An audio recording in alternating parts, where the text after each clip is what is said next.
Ang pahayag kay Juan. Unang kabanata. Ito ang pahayag na ibinigay ng Diyos kay Hesukristo at kanya namang inihayag kay Juan na alipin niya sa pamamagitan ng anghel na isinugo niya. Ang layunin ng paghahayag na ito'y ipabatid sa mga alipin ng Diyos ang mga bagay na malapit ng maganap. Ito ang patotoo ni Juan sa lahat ng nakita niya tungkol sa mensahe ng Diyos na ipinahayag naman ni Hesukristo. Mapalad ang bumabasa ng aklat na ito, ang mga nakikinig sa propesiya nito at tumutupad sa nasusulat dito.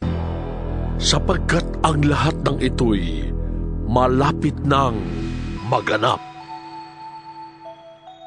Buhat kay Juan para sa 7 iglesia sa lalawigan ng Asya. Sumainyo ang pagpapala at kapayapaang mula sa Diyos na siyang nakaraan, kasalukuyan at darating, at mula sa 7 espiritong nasa harap ng kanyang trono, at mula kay Hesukristo, ang tapat na saksi, ang unang muling nabuhay at pinuno ng mga hari sa lupa. Iniibig niya tayo, at sa pamamagitan ng kanyang dugo ay pinalaya niya tayo sa ating mga kasalanan. Ginawa niya tayong isang lahi ng mga pari na naglilingkod sa kanyang Diyos at Ama. Kay Hesukristo ang kapurihan at kapangyarihan magpakailanman. Amen. Tingnan ninyo, dumarating siyang nasa mga ulap at makikita siya ng lahat, pati na ng mga sumaksak sa kanyang tagiliran. Tatangis ang lahat ng lipi sa lupa dahil sa kanya. Ganoon nga ang mangyayari. Amen. Ako ang Alpha at ang Omega. Sabi ng Panginoong Diyos na makapangyarihan sa lahat, Diyos sa kasalukuyan, sa nakaraan, at siyang darating. Ako'y si Juan, ang inyong kapatid at kasama sa paghihirap at pagtitiis na nararanasan ng mga kabilang sa kanyang kaharian dahil sa pakikipag-isa kay Jesus. Itinapon ako sa pulo ng Patmos sapagkat ipinahayag ko ang salita ng Diyos at ang katotohanang inihayag ni Jesus. Noon ay araw ng Panginoon. Nasa ilalim ako ng kapangyarihan ng Espiritu Santo at narinig ko mula sa aking likuran ang isang malakas na tinig na parang tunog ng trompeta. Sabi niya, "Isulat mo ang iyong nakikita at ipadala mo sa 7 iglesia, sa Efeso, Esmirna, Pergamo, Thyatira, Sardis, Philadelphia, at Laodicea." Lumingon ako upang tingnan ang nagsasalita at nakakita ko ng 7 ilawang ginto. Nakatayo sa gitna ng mga ilawan ang isang parang tao, nakadamit ng hanggang sako at may gintong pamigkis sa kanyang dibdib. Ang kanyang ulo at buhok ay kasimputi ng balahibo ng tupa o ng niebe, at ang kanyang mga matay parang apoy na nagliliyab. Kumikinang ang kanyang mga paa na parang tansong pinakintab at parang rumaragas ang tubig ang kanyang tinig. May hawak siyang 7 bituin sa kanang kamay at lumalabas sa kanyang bibig ang isang matalim na tabak na sa magkabilay may talim. Ang kanyang mukha ay nakakasilaw na parang matinding sikat ng araw. Pagkakita ko sa kanya, para akong patay na bumagsak sa paanan niya. Ngunit ipinatong niya sa akin ang kanyang kanang kamay at sinabi, Huwag kang matakot. Ako ang simula at ang wakas, at ang nabubuhay. Namatay ako, ngunit tingnan mo. Ako'y buhay ngayon, at mananatiling buhay magpakailanman. Nasa ilalim ng kapangyarihan ko ang kamatayan at ang daigdig ng mga patay. Kaya't isulat mo ang iyong nakita, ang nangyayari ngayon at ang mangyayari pa pagkatapos nito. Ito ang kahulugan ng 7 bituing hawak ko at ng 7 ilawang ginto. Ang 7 bituin ay ang mga anghel ng 7 iglesia, at ang 7 ilawang ginto ay ang 7 iglesia. Ikalawang kabanata. Isulat mo sa anghel ng iglesia sa Efeso. Ito ang ipinasasabi ng may hawak ng 7 bituin sa kanyang kanang kamay at lumalakad sa gitna ng 7 ilawang ginto. Nalalaman ko ang mga ginagawa mo, ang iyong mga pagpapakahirap at pagtitiyaga. Alam kong hindi mo kinukonsinti ang masasama. Sinubok mo ang mga huwad na apostol at napatunayan mong sila'y nagsisinungaling. Alam ko ring matyaga ka, nagtiis ng maraming hirap alang-alang sa akin at hindi ka sumuko. Ngunit isang bagay ang ayaw ko sa iyo. Ang pag-ibig mo noong una kang sumampalataya ay nanlalamig na. Alalahanin mo ang dati mong kalagayan. Pagsisihan mo at talikuran ang iyong masasamang gawa at gawin mong muli ang mga ginagawa mo noong una. Kapag hindi ka nagsisi, pupunta ako dyan at aalisin ko sa kinalalagyan ang iyong ilawan. Ngunit ito naman ang nakupuri ko sa iyo. Kinapupuotan mo ring tulad ko ang mga ginagawa ng mga Nicolaita. Ang lahat ng may pandinig ay makinig sa sinasabi ng Espiritu sa mga iglesia. Ibibigay ko sa magtatagumpay ang karapatang kumain ng bunga ng punong kahoy na nagbibigay buhay na nasa paraiso ng Diyos. Isulat mo sa anghel ng iglesia sa Esmirna. Ito ang ipinasasabi sa iyo ng simula at wakas, ang namatay at muling nabuhay. Nalalaman ko ang mga pagsubok na dinaranas mo. Alam kong mahirap ka, ngunit ang totoo'y mayaman ka. Nalalaman ko rin ang mga paninirang puri sa iyo ng mga hindi tunay na Hudyo. Ngunit ang totoo, sila'y mga kampon ni Satanas. Huwag kang matakot sa mga pag-uusig na malapit mo ng darasin. Makinig ka. Ipabibilanggo ng Diablo ang ilan sa inyo bilang pagsubok. Magtitiis kayo sa loob ng 10 araw. Manatili kang tapat hanggang kamatayan. At gagantimpalaan kita ng maluwalhating buhay. Ang lahat ng may pandinig ay makinig sa sinasabi ng Espiritu sa mga iglesia. Ang magtatagumpay ay hindi makakaranas ng pangalawang kamatayan. Isulat mo sa anghel ng iglesia sa Pergamo. Ito ang ipinasasabi ng may hawak ng matalas na tabak na sa magkabilay may talim. Nalalaman ko kung saan ka nakatira, sa lugar na pinaghaharian ni Satanas. Ngunit nananatili kang tapat sa akin. Hindi mo tinalikuran ang iyong pananalig sa akin, kahit noong si Antipas na tapat kong lingkod ay patayin dyan sa gitna ninyo sa bayang tinitirhan ni Satanas. Ngunit may hinanakit ako sa iyo. May ilan sa inyo na sumusunod sa turo ni Balaam na nagturo kay Balak upang mahikayat ang mga Israelita upang magkasala. Kaya't kumain sila ng mga pagkaing inihandog sa mga Diyos-Diyosan at gumawa sila ng mga kahalayan. May ilan din sa inyong sumusunod sa turo ng mga Nicolaita.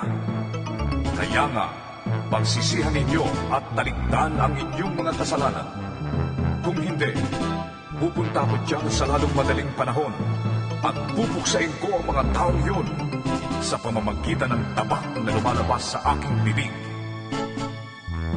Ang lahat ng may pandinig ay makinig sa sinasabi ng Espiritu sa mga iglesia.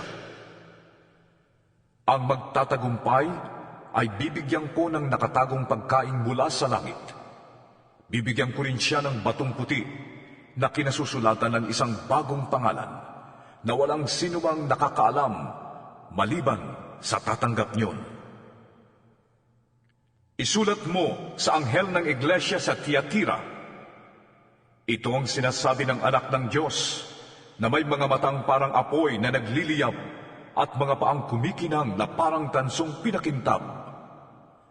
Nalalaman ko ang mga ginagawa mo, ang iyong pag-ibig, katapatan, paglilingkod at pagtitiyaga. Nalalaman kong ang mga ginagawa mo ngayon ay higit kaysa noong una. Ngunit ito ang masasabi ko laban sa iyo. Pinapayagan mo si Jezebel, ang babaeng nagpapanggap na propeta, na magturo at linlangin ang aking mga lingkod upang gumawa sila ng kahalayan at kumain ng pagkain inihandog sa mga Diyos-Diyosan. Binigyan ko siya ng sapat na panahon upang pagsisihan at talikdan ang mahalay na pamumuhay. Ngunit ayaw niya. Kaya nga magkakasakit siya ng malubha. Pati ang mga kasama niya sa pangangalo niya. Daranas sila ng matinding hirap kung hindi nila pagsisisihan at tatalikuran ang kahalayang ginawa nila sa piling niya. Papatayin ko rin ang kanyang mga anak upang malaman ng mga iglesia na ako ang nakakaalam sa puso't isip ng mga tao. Gagantihan ko ang bawat isa sa inyo ayon sa inyong mga gawa. Ngunit para sa ibang mga taga-Tiatira na hindi nakinig sa masamang turo ni Jezebel at hindi natuto ng tinatawag na mananalig na lihim ni Satanas, ito ang sinasabi ko sa inyo: hindi ko kayo bibigyan ng pasanin, ngunit manatili kayong tapat sa akin hanggang sa pagdating ko. Sa magtatagumpay at tutupad ng kalooban ko hanggang wakas, ibibigay ko ang pamamahala sa mga bansa. Mamamahala siya sa pamamagitan ng kamay na bakal at dudurugin niya ang mga bansa na parang mga palayo. Ibinibigay ko ito kung paanong ibinigay ito sa akin ng Ama. Ibibigay ko rin sa kanya ang tala sa umaga. Ang lahat ng may pandinig ay makinig sa sinasabi ng Espiritu sa mga iglesia. Ikatlong Kabanata. Isulat mo sa anghel ng iglesia sa Sardis. Ito ang sinasabi ng nagtataglay ng 7 Espiritu ng Diyos at ng 7 bituin. Nalalaman ko ang ginagawa mo. Ipinapalagay kang buhay, ngunit ang totoo, ikaw ay patay. Kaya't gumising ka, pag-alabin mo ang mga katangiang nalalabi pa sa iyong buhay upang hindi ito tuluyang mamatay. Nakikita kong hindi paganap ang mga nagawa mo sa paningin ng aking Diyos. Kaya nga, alalahanin mo ang mga bagay na iyong tinanggap at narinig. Isagawa mo ang mga yon at pagsisihan mo talikdan ang iyong kasamaan. Kung hindi ka gigising, pupunta ko dyan na gaya ng isang magnanakaw at hindi mo malalaman ang oras ng aking pagdating. Ngunit may ilan sa inyo dyan sa Sardis na nag-ingat na mapanatiling malinis ang kanilang damit, kaya't kasabay ko silang maglalakad na nakasuot ng puti, sapagkat sila'y karapat-dapat.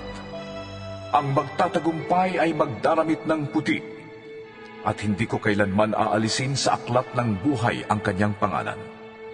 Kikilalanin ko siya sa harap ng aking Ama at ng kanyang mga anghel. Ang lahat ng may pandinig ay makinig sa sinasabi ng Espiritu sa mga iglesia. Isulat mo sa anghel ng iglesia sa Philadelphia. Ito ang sinasabi ng banal at mapagkakatiwalaan, ang may hawak ng susi ni David. Walang makakapagsara ng anumang buksan niya, at walang makakapagbukas ng anumang sarhan niya. Nalalaman ko ang mga ginagawa mo. Alam kong mahina ka, ngunit sinusunod mo ang aking salita, at naging tapat ka sa akin. Kaya't binuksan ko para sa iyo ang isang pinto na hindi maisasara ng kahit sino. Tingnan mo, palalapitin ko sa iyo at paluluhurin ang mga kampon ni Satanas na nagpapanggap na mga Hudyo, ngunit hindi naman at sa halip ay nagsisinungaling. Malalaman nilang minamahal kita sapagkat nagtiyaga ka, gaya ng iniuutos ko sa iyo. Iingatan naman kita sa panahon ng pagsubok na darating sa lahat ng tao sa buong daigdig. Darating ako sa lalong madaling panahon. Ingatan mo ang mga tagubilin ko sa iyo upang hindi maagaw ni numan ang iyong gantimpala. Ang magtatagumpay ay gagawin kong isang haligi sa templo ng aking Diyos at hindi na siya maaalis doon magpakailanman. Iuukit ko sa kanya ang pangalan ng aking Diyos at ang pangalan ng lungsod ng aking Diyos, ang bagong Jerusalem na bababa mula sa langit buhat sa aking Diyos. Iuukit ko rin sa kanya ang aking bagong pangalan. Ang lahat ng may pandinig ay makinig sa sinasabi ng Espiritu sa mga iglesia. Isulat mo sa anghel ng iglesia sa Laodicea. Ito ang sinasabi niya na ang pangalan ay Amen, ang matapat at tunay na saksi, at siyang pinagmulan ng lahat ng nilalang ng Diyos. Nalalaman ko ang mga ginawa mo. Alam kong hindi ka malamig o mainit. Higit na mabuti kung ikaw ay malamig o mainit.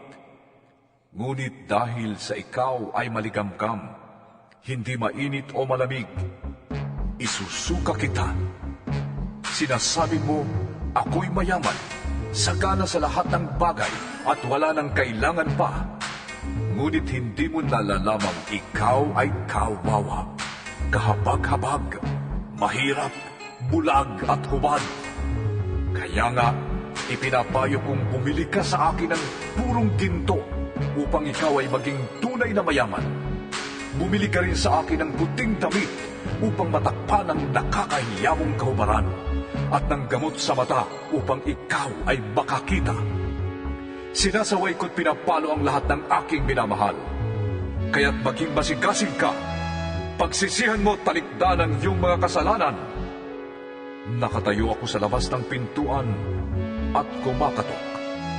Kung diringgin ni numan ang aking tinig at bubuksan ang pinto, ako'y papasok sa kanyang tahanan at magsasalo kami sa pagkain. Ang magtatagumpay ay uupong katabi ko sa aking trono, tulad ko na nagtagumpay at nakaupo ngayon katabi ng aking ama sa kanyang trono. Ang lahat ng may pandinig ay makinig sa sinasabi ng Espiritu sa mga iglesia.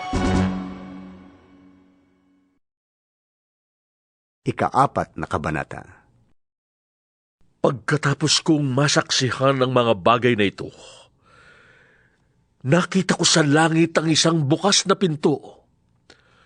At muli kong narinig ang tinig na gaya ng isang trompeta na ang sabi sa akin, Umakyat ka rito at ipapakita ko sa iyo ang mga mangyayari pa pagkatapos nito. At biglang napailalim ako sa kapangyarihan ng Espiritu. At nakita ko sa langit ang isang trono, at doon ay may nakaupo. Ang anyo niya'y malingning na parang mahalagang batong haspe at kornalina. May isang bahagharing nagniningning na parang esmeralda sa palibot ng trono.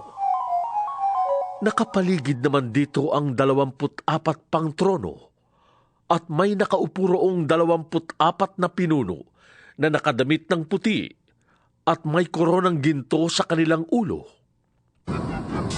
Mula sa trono ay gumuguhit ang kidlat, kasabay ng mga ugong at mga kulong. Sa harap ng trono ay may 7 nagniningas na sulong. Ito ang 7 Espiritu ng Diyos. Sa harap ng trono ay may tila dagat na salaming sinlinaw ng kristal. Sa 4 na panig ng trono ay may 4 na buhay na nilalang na punong-puno ng mga mata sa kanilang harap at likod. Ang unang buhay na nilalang ay katulad ng leon. Katulad naman ng baka ang pangalawa. Kamukha ng tao ang pangatlo. At katulad naman ng agilang lumilipad ang pang-4. Ang bawat isa ay may tig-6 na pakpak at punong-puno ng mga mata sa loob at labas. walang tigil ang pag-awit nila sa araw at gabi. Banal! Banal! Banal ang Panginoong Diyos na makapangyarihan sa lahat. Ang Diyos sa nakaraan, sa kasalukuyan, at siyang darating. Tuwing umaawit ng papuri, parangal at pasasalamat ang apat na buhay na nilalang sa nakaupo sa trono na nabubuhay magpakailanman. Ang 24 na pinuno naman ay nagpapatira pa sa harap ng trono at sinasamba ang nakaupo doon. Ang nabubuhay magpakailanman. Iniaalay nila ang kanilang korona sa harap ng trono at sinasabi, Aming Panginoon at Diyos, karapat-dapat kang tumanggap ng papuri, karangalan at kapangyarihan sapagkat ikaw ang lumalang sa lahat ng bagay at ayon sa iyong kagustuhan, sila'y nilalang mo at pinapanatili. 5 Kabanata. Nakita ko sa kanang kamay ng nakaupo sa trono ang isang kasulatang nakarolyo na may sulat ang loob at labas at sinarhan ng 7 selyo. At nakita ko rin ang isang makapangyarihang anghel na nagtanong ng malakas, Sino ang karapat-dapat na sumira sa mga selyo at magbukas sa kasulatang nakarolyo? ngunit wala ni isa man maging sa langit, maging sa lupa o sa ilalim ng lupa na makapagbukas o makatingin sa nilalaman niyon. Buong kapaitan akong umiyak dahil walang natagpuang karapat-dapat na magbukas at tumingin sa nilalaman niyon. Kaya sinabi sa akin ng isa sa mga pinuno, Huwag kang umiyak. Tignan mo, ang leon mula sa lahi ni Huda, ang anak ni David, ang siyang nagtagumpay at may karapatang sumira sa 7 selyo at magbukas sa kasulatang nakarolyo. Pagkatapos, nakita ko sa pagitan ng mga pinuno at ng tronong napapaligiran ng 4 na buhay na nilalang ang isang korderong nakatayo na parang pinatay na. Ito'y may 7 sungay at 7 mata na siyang 7 espiritu ng Diyos na ipinadala sa buong sanlibutan. Lumapit ang kordero at kinuha ang kasulatang nakarolyo sa kanang kamay ng nakaupo sa trono. Nang ito'y kunin niya, nagpatira pa sa harapan ng kordero ang 4 na buhay na nilalang at ang 24 na pinuno. Bawat isa'y may hawak na alpa at may gintong mangkok na puno ng insenso na siyang mga panalangin ng mga banal. Inawit nila ang isang bagong awit. Ikaw ang karapat-dapat na kumuha sa kasulatang nakarolyo at sumira sa mga selyo niyon, sapagkat pinatay ka at sa pamamagitan ng iyong dugo ay tinubos mo para sa Diyos ang mga tao mula sa bawat lahi, wika, bayan at bansa. Ginawa mo silang isang lahing maharlika at mga pare para maglingkod sa ating Diyos, at sila'y maghahari sa lupa. Tumingin akong muli at narinig ko ang tinig ng di mabilang na mga anghel. Sila'y nakapaligid sa trono, sa 4 na buhay na nilalang at sa mga pinuno. Umaawit sila ng malakas. Ang korderong pinatay ay karapat-dapat tumanggap ng kapangyarihan, kayamanan, karunungan, kalakasan, parangal, papuri at paggalang. At narinig kong umaawit ang mga nilikhang nasa langit, nasa lupa, nasa ilalim ng lupa, at nasa dagat, lahat ng naroon. Ibigay sa nakaupo sa trono at sa kordero ang papuri at karangalan, kaluwalhatian at kapangyarihan magpakailanman. At sumagot ang 4 na nilalang na buhay. Amen! At nagpatira pa ang mga pinuno at nagsisamba. Ika-6 na kabanata. Nakita kong sinira ng kordero ang una sa 7 selyo. At narinig kong kasing lakas ng kulog na sinabi ng isa sa 4 na buhay na nilalang. Halika! At nakita ko ang isang kabayong puti na ang sakay ay may hawak na pana.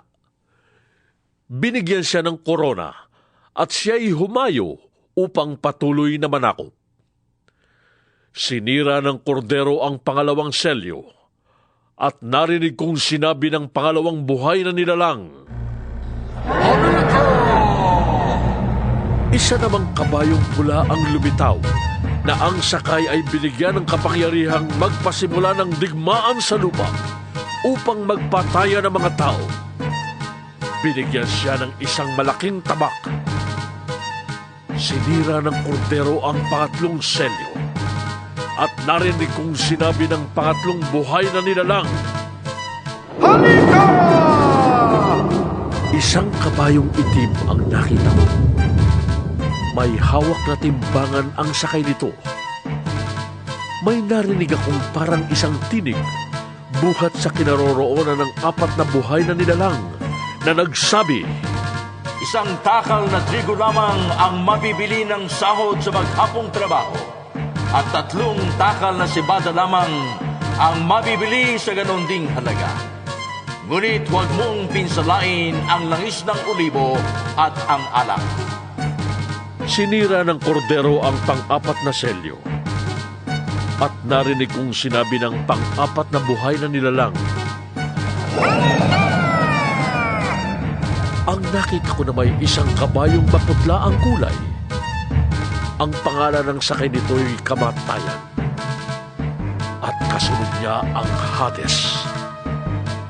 Binigyan sila ng kapangyarihan sa ika-4 na bahagi ng lupa upang pumatay sa pamamagitan ng tabak, gutom, salot, at mababangis na hayop.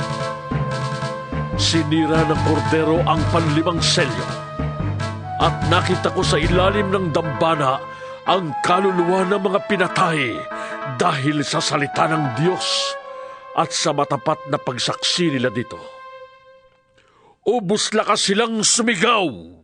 O Panginoong makapangyarihan, banal at tapat, huwag na po ninyong patagalin ang paghatol at pagpaparusa sa mga taong pumatay sa amin. Binigyan ng puting kasuotan ang bawat isa sa kanila at sinabi sa kanilang magpahinga ng kaunti pang panahon hanggang sa mabuo ang bilang ng kanilang mga kapatid at kasamahan sa paglilingkod kay Kristo na papatayin ding tulad nila. At sinira ng kordero ang 6 na selyo. Lumindol ng malakas. Ang araw ay nangitim na parang damit na panluksa at ang buwan ay naging kasimpula ng dugo. Nalaglag mula sa langit ang mga bituin, parang mga bubot na bunga ng igos kung binabayo ng malakas na hangin.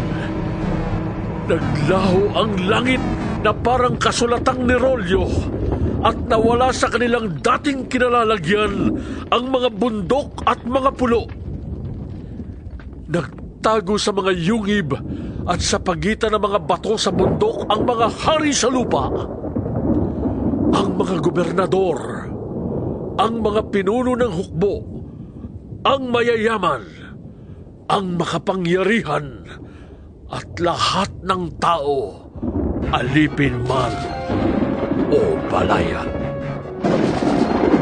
At sinabi nila sa mga bundok at sa mga bato, Tabunan ninyo kami para makubli kami sa mukha ng mga upo ng trono at makaiwas sa buot ng kordero sapagkat dumating na ang malaking araw ng magbubuhos sila ng kanilang pot?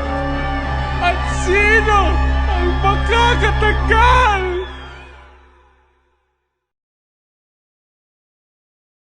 Ikapitong Kabanata. Pagkatapos nito, may nakita naman akong 4 na anghel na nakatayo sa 4 na sulok ng daigdig.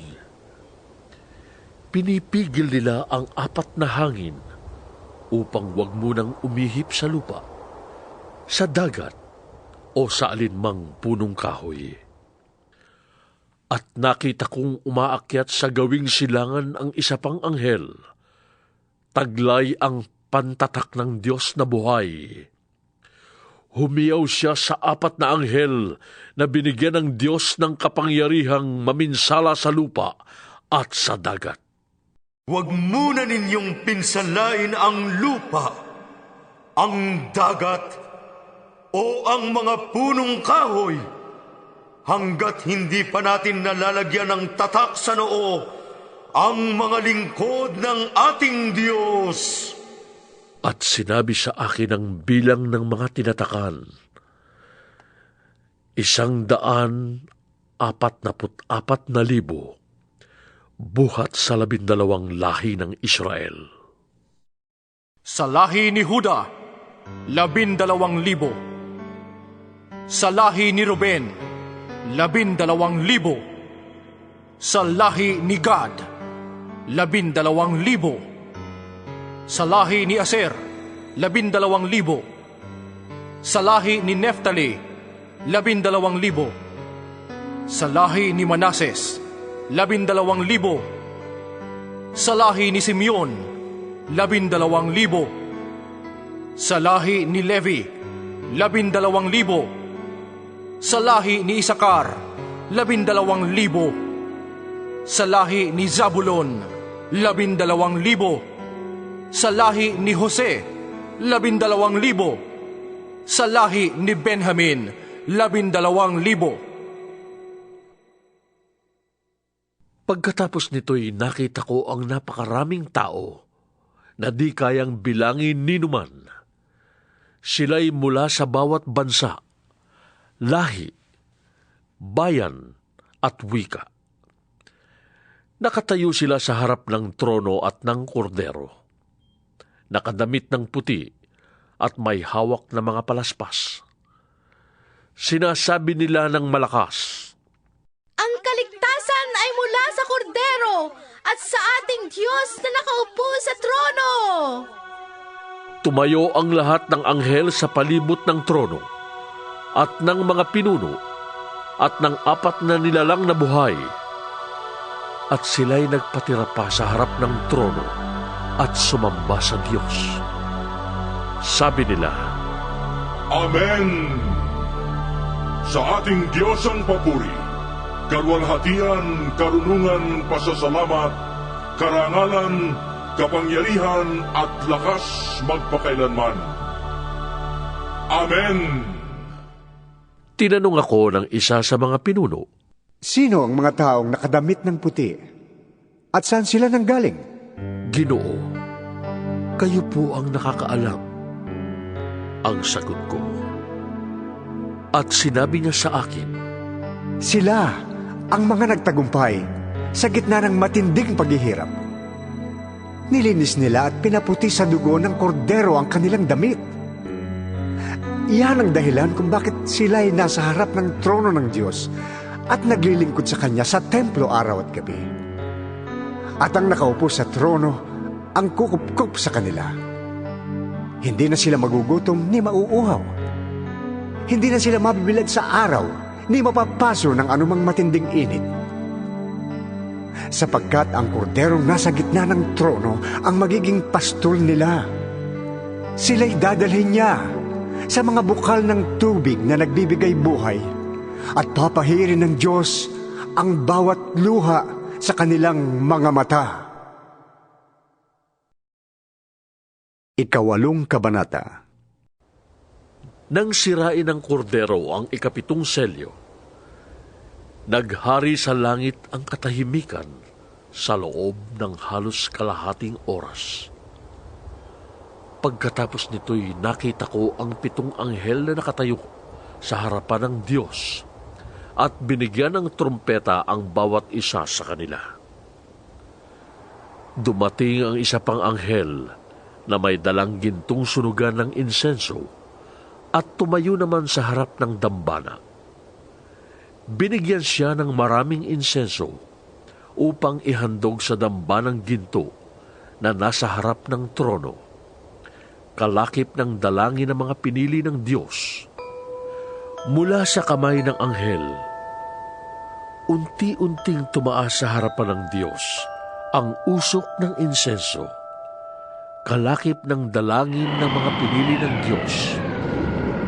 Pagkatapos, ang anghel ay kumuha ng mga baga sa dambana, inilagay sa sunugan ng insenso at inihagis sa lupa, at biglang kumulog, nagkaingay, kumidlat, at lumindol.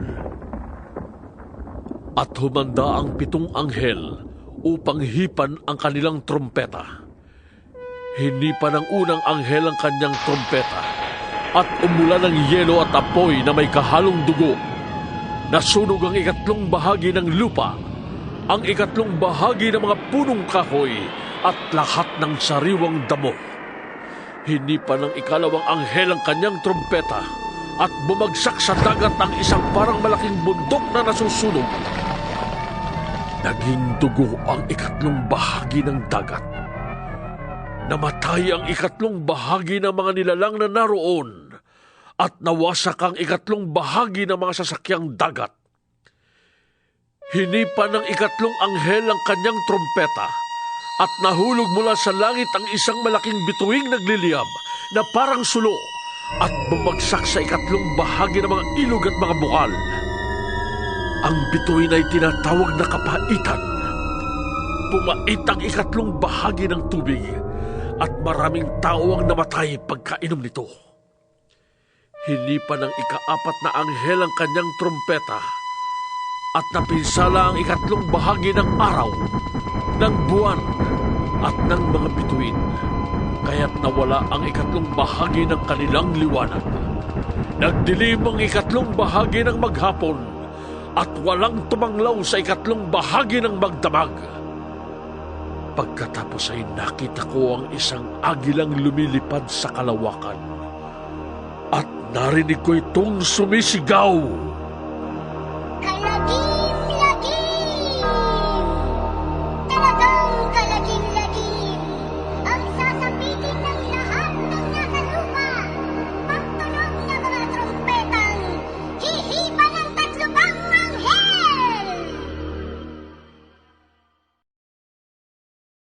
Ika-9 na kabanata. Hinipan ng 5 anghel ang kanyang trompeta, at nakita kong nahulog sa lupa ang isang bituin.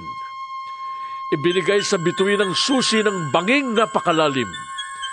Binuksan ang bituin ng bangin, at may lumabas na makapal na usok, tulad ng usok ng malaking hurno, kaya't nagdilim ang araw at ang himpapawid. May naglabas ang mga balang mula sa usok at kumalat sa lupa. Binigyan sila ng kapangyarihang manakit tulad ng alakdan. Ipinagpili sa kanila na huwag sirain ang mga damo, punong kahoy o anumang halaman. Ang mga tao lamang na walang tatak ng Diyos sa kanilang noo ang sasaktan nila. Hindi pinahintulutan ng mga balang na patayin ang mga taong ito, kundi pahirapan lamang sila sa loob ng 5 buwan. Parang kagat ng alakdan ang kirot na dulot ng mga balang na ito. Sa loob ng panahong iyo'y hahanapin ng mga tao ang kamatayan, ngunit hindi nila ito makikita. Iibigin nilang mamatay, ngunit lalayuan sila ng kamatayan. Ang mga balang ay parang mga kabayong handa sa pakikipagdigma. Sila ay may putong na parang koronang ginto. at parang mukha ng tao ang kanilang mukha. Parang buhok ng babae ang kanilang buhok, at parang ngipin ng leon ang kanilang ngipin. Natatakpan ng parang mga baluting bakal ang kanilang dibdib, at ang tunog ng kanilang pakpak ay parang dagundong ng mga karwahing hila ng mga kabayong papunta sa labanan. Sila'y may buntot na may tulis gaya ng sa alakdan. Nasa buntot nila ang kapangyarihang manakit ng mga tao sa loob ng 5 buwan. Ang hari nila'y ang anghel na bantay sa banging napakalalim. Ang kanyang pangalan sa wikang Hebreo ay Abaddon, at sa wikang Griego'y Apollyon. Nakaraan na ang unang lagim. 2 pa ang darating. Hinipa ng ika-6 na anghel ang kanyang trompeta, at nakarinig ako ng tinig mula sa mga sulok ng damba ng ginto na nasa harapan ng Diyos. Iniutos nito sa anghel na may trompeta.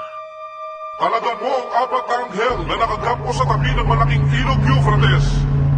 At pinalaya ang 4 na anghel upang patayin nila ang 3 bahagi ng sangkatauhan. Talagang inihanda sila para sa oras, araw, buwan at taong ito. Sinabi sa akin na ang bilang ng hukbong nakakabayo ay 200 milyon.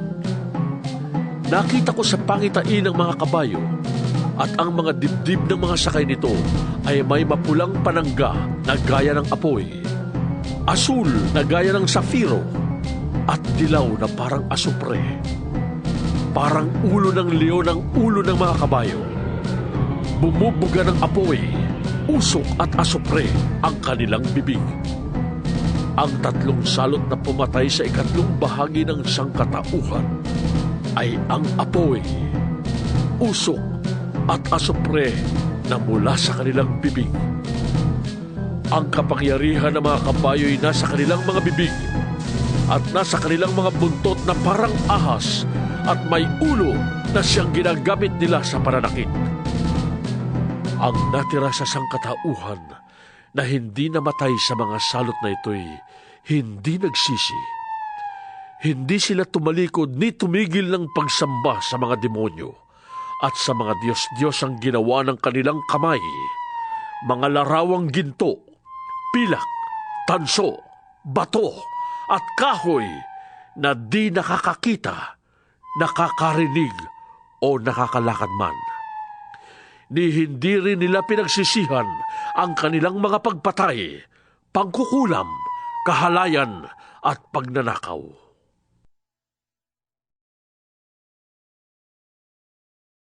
Ika-10 kabanata. Pagkaraan nito, nakita ko ang isa pang makapangyarihang anghel na bumababa mula sa langit. Siya'y nababalot ng ulap at may bahaghari sa kanyang ulunan. Nagniningning na parang araw ang kanyang mukha, at parang mga haliging apoy ang kanyang mga binti. May tangan siyang isang maliit na kasulatang nakabukas. Itinuntong niya sa dagat ang kanyang kanang paa, at sa lupa naman ang kaliwa. Sumigaw siya, at ang kanyang tinig ay parang atungal ng leon. Tinugon siya ng dagundong ng 7 kulog. Nang matapos ang dagundong ay isusulat ko sana ang aking nasaksihan. Ngunit narinig ko mula sa langit ang isang tinig na nagsabi, Ilihim mo ang sinabi ng 7 kulog. Huwag mo nang isulat. At itinaas ng anghel na nakita kong nakatuntong sa dagat at sa lupa ang kanyang kanang kamay. At nanumpa sa ngalan ng Diyos na nabubuhay magpakailanman, at lumikha ng langit, lupa, dagat, at ang lahat ng naroroon. Sinabi ng anghel, Hindi na magtatagal. Sa araw na hipan ng 7 anghel ang kanyang trompeta, isasagawa na ng Diyos ang lihim niyang plano, gaya ng ipinahayag niya sa mga propeta na kanyang mga lingkod. Pagkatapos ay kinausap akong muli ng tinig na narinig kong nagsasalita mula sa langit. Lumapit ka sa anghel na nakatuntong sa dagat at sa lupa, at kunin mo ang hawak niyang kasulatang nakabukas. Nilapitan ko nga ang anghel at hiningi ang kasulatan. Sinabi niya sa akin, kunin mo ito at kainin. Mapait yan sa sikmura. Ngunit sa bibig mo'y kasing tamis ng pulot-pukyutan. Inabot ko nga at kinain ang maliit na kasulatan. Matamis nga yun na parang pulot-pukyutan sa bibig. Ngunit nang malunok ko na'y pumait ang aking sikmura. At sinabi nila sa akin, kailangang ipahayag mong muli ang mga ipinasasabi ng Diyos tungkol sa mga tao, bansa, wika, at mga hari. 11 kabanata. Pagkatapos, binigyan ako ng isang panukat na parang tungkod at sinabi, tumindig ka at sukatin mo ang templo ng Diyos at ang dambana. At bilangin mo ang mga sumasamba roon. Ngunit, huwag mo nang sukatin ang mga bulwagan sa labas ng templo, sapagkat ibinigay na yon sa mga taong di kumikilala sa Diyos. Hindi nila igagalang ang banal na lungsod sa loob ng 42 buwan. Ipadadala ko ang 2 kong saksi na nakadamit ng sako, at sa loob ng 1,260 araw ay ipapahayag nila ang mensaheng mula sa Diyos. Ang mga saksing ito ay ang 2 punong ulibo at 2 ilawang nakatayo sa harap ng Panginoon ng lupa. Kapag may nagtangkang manakit sa kanila, may lalabas na apoy sa bibig nila at tutupukin nila ang kanilang mga kaaway. Sa ganoong para ay mamamatay ang mga magtatangkang manakit sa kanila. May kapangyarihan silang isara ang langit upang hindi umulan sa panahon ng pagpapahayag nila ng mensaheng mula sa Diyos. May kapangyarihan din silang gawing dugo ang tubig at magpadala ng anumang salot sa lupa tuwing maibigan nila. Pagkatapos nilang magpatotoo, aaho ng halimaw na nasa bangin at makikipaglaban sa kanila. Matatalo sila at mapapatay ng halimaw, at ang kanilang bangkay ay maahandusay sa lansangan ng dakilang lunsod na ang patalinghagang pangalan ay Sodoma o Ehipto, kung saan ipinako sa krus ang kanilang Panginoon. Sa loob ng 3 kalahating araw, ang kanilang mga bangkay ay panonoori ng mga tao mula sa iba't ibang lahi, lipi, wika, at bansa, at hindi papayag ang mga ito na mailibing ang mga bangkay. Magagalak ang lahat ng tao sa sanlibutan dahil sa pagkamatay ng 2 saksi. Magdiriwang sila at magbibigayan ng mga regalo, sapagkat ang 2 propetang yon ay nagdulot sa kanila ng labis na kahirapan. Pagkalipas ng 3 kalahating araw, sila'y muling binuhay ng Diyos. At sila'y tumindig, at labis na nasindak ang mga nakakita sa kanila. Pagkatapos ay narinig nilang nagsalita ang isang malakas na tinig mula sa langit. Umakyat kayo rito!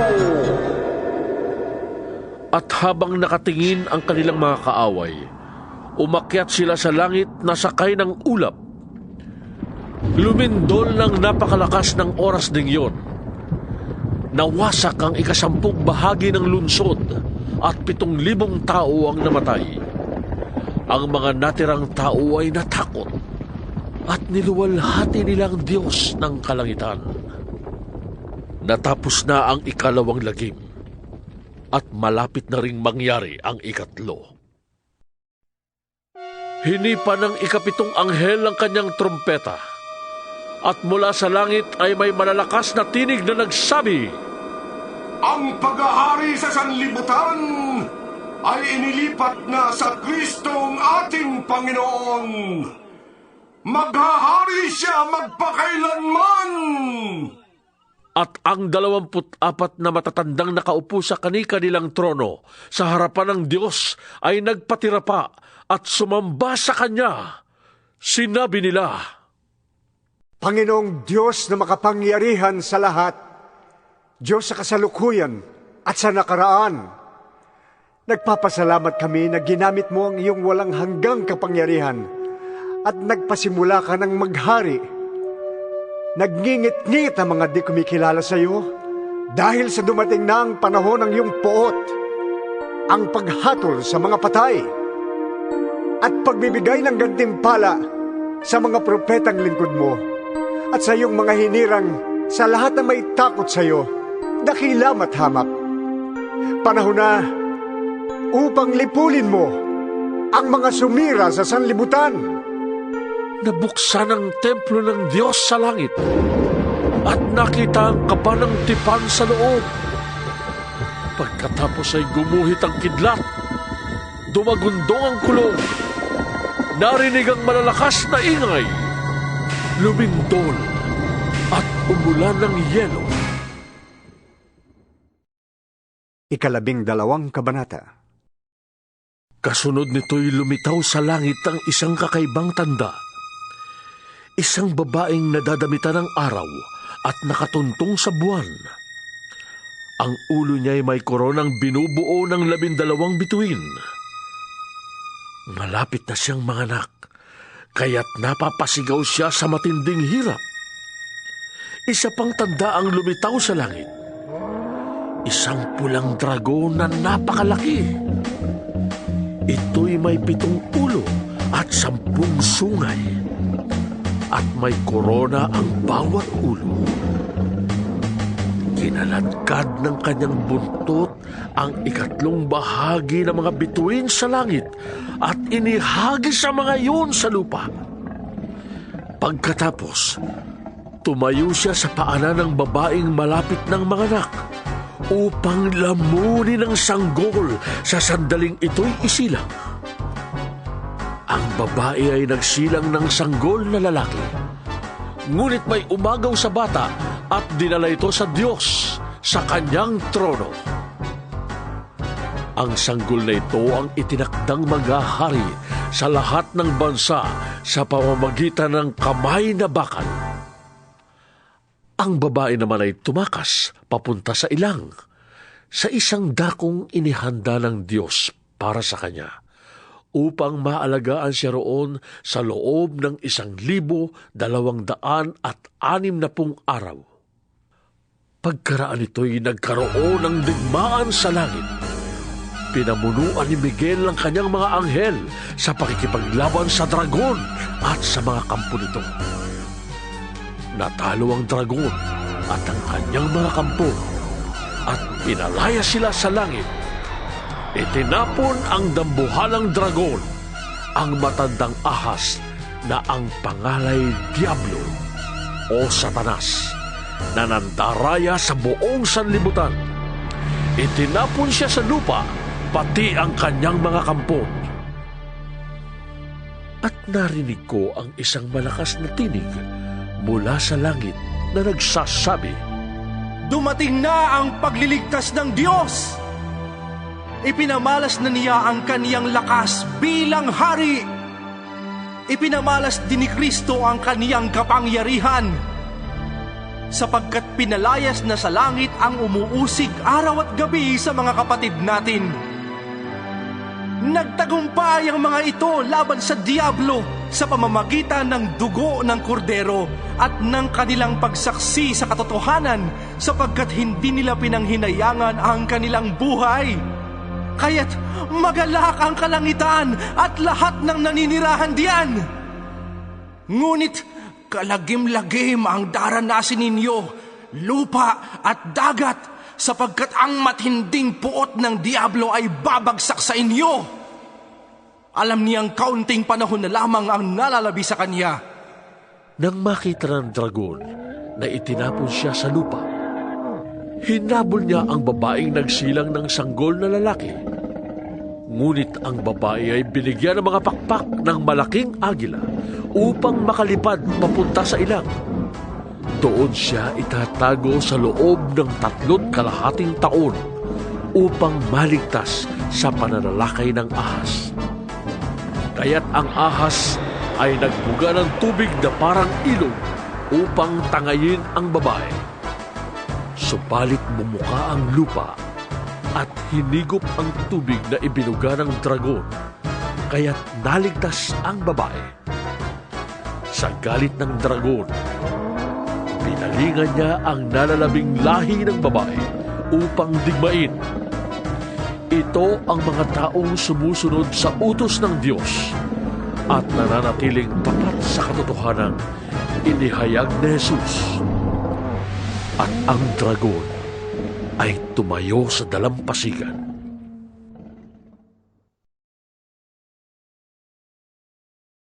Ikalabing-3 kabanata. Pagkatapos ay nakita kong umahon sa dagat ang isang halimaw na may 7 ulo at 10 sungay. May korona ang bawat sungay nito at sa bawat ulo ay nakasulat ang isang pangalang Lumalait sa Diyos. Ang halimaw ay parang leopardo, ngunit ang mga paa niya'y tulad ng mga paa ng oso at ang bibig ay parang bunganga ng leon. Ibinigay ng dragon sa halimaw ang kanyang sariling lakas, trono at malawak na kapangyarihan. Ang isa sa mga ulo ng halimaw ay parang may sugat na halos ikamatay, ngunit gumaling ito. Namangha ang buong daigdig sa nangyaring ito at nagsisunod sila sa halimaw. Sinamba ng lahat ng tao ang dragon sapagkat ibinigay nito ang kanyang kapangyarihan sa halimaw. Sinamba rin nila ang halimaw. Sino ang makakatulad sa halimaw? Sinong makakalaban sa kanya? Sabi nila. Pinahintulutan ng halimaw na magyabang, manlait sa Diyos at maghari sa loob ng 42 buwan. Nilait nga niya ang Diyos, ang pangalan ng Diyos, ang tahanan ng Diyos, at ang lahat ng nakatira doon.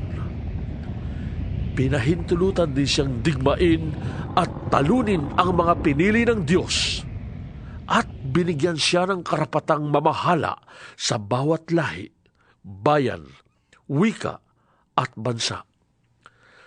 Sasamba sa kanya ang lahat ng nabubuhay sa ibabaw ng lupa, maliban sa mga taong ang pangalan ay nakasulat sa aklat ng buhay. Magmula pa ng likhain ng sanlibutan, ang aklat na ito'y iniingatan ng korderong pinatay. Kung kayo'y may pandinig, makinig kayo. Ang sinumang itinagdang mabihag ay mabibihag nga. Ang itinagdang mamatay sa tabak ay sa tabak mamamatay. Kaya't kailangang magpakatatag at maging tapat ang mga hinirang ng Diyos. At nakita ko ang isa pang halimaw na lumitaw sa lupa. May 2 sungay ito na tulad ng mga sungay ng isang batang tupa. Ngunit ang kanyang tinig ay parang tinig ng dragon. Ginamit niya ang lahat ng kapangyarihan ng unang halimaw upang ipatupad ang kagustuhan nito. Ang lahat ng tao sa lupa ay pinilit niyang sumamba sa unang halimaw na nasugatan ng malubha, ngunit gumaling na. Kahanga-hanga ang mga kababalaghang ginawa ng pangalawang halimaw. Nagpaulan siya ng apoy mula sa langit at ito'y nasaksihan ng mga tao. Nalinlang niya ang lahat ng tao sa lupa sa pamamagitan ng mga kababalaghang kanyang ginawa sa harapan ng unang halimaw. Nahikayat niya ang mga taong gumawa ng isang larawan ng unang halimaw na nasugatan ng tabak, ngunit muling gumaling. Ipinahintulot din sa kanya na bigyan niya ng buhay ang larawan ng unang halimaw. Kaya't nakapagsalita ang larawan at ipinapatay nito ang lahat ng ayaw sumamba sa kanya. Sa pilitang pinatataka ng ikalawang halimaw na ito ang lahat ng tao sa kanang kamay o sa noo, maging sila'y dakila o hamak, mayaman o mahirap, alipin o malaya. At walang maaaring magtinda o bumili malibang sila'y may tatak ng pangalan ng halimaw o ng bilang na katumbas niyon. Kailangan dito ang talino. Maaaring malaman ng sinumang matalino ang kahulugan ng bilang ng halimaw sapagkat ito'y katumbas ng pangalan ng isang tao. Ang bilang ay 6, 6, 6.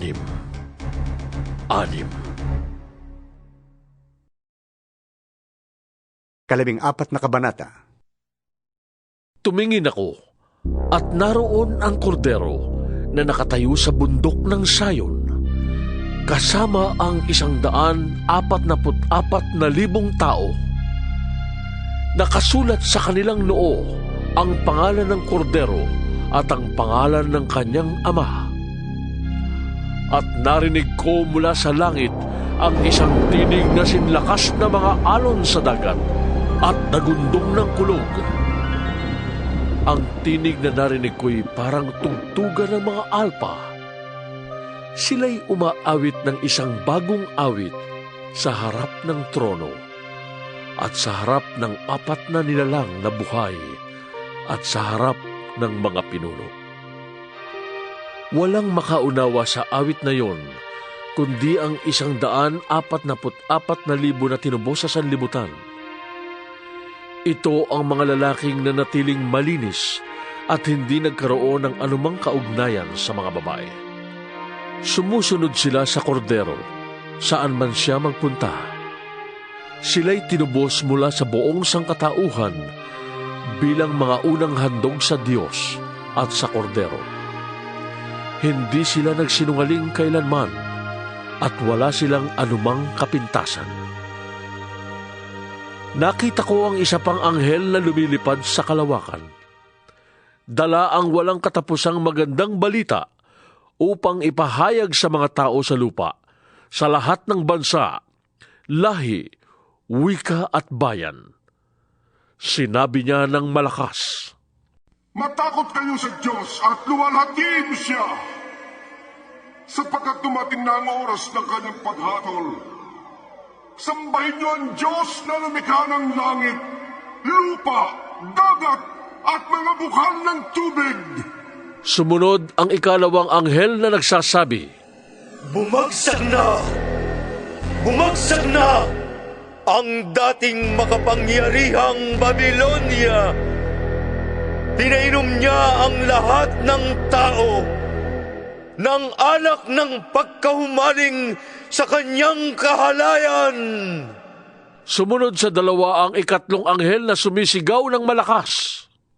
Sino mang sumasamba sa halimaw at sa larawan nito at nagpatatak sa kanyang noo o kamay ay paiinumin ng Diyos ng alak ng kanyang puot na walang halong ibinuhos sa kopa ng kanyang galit.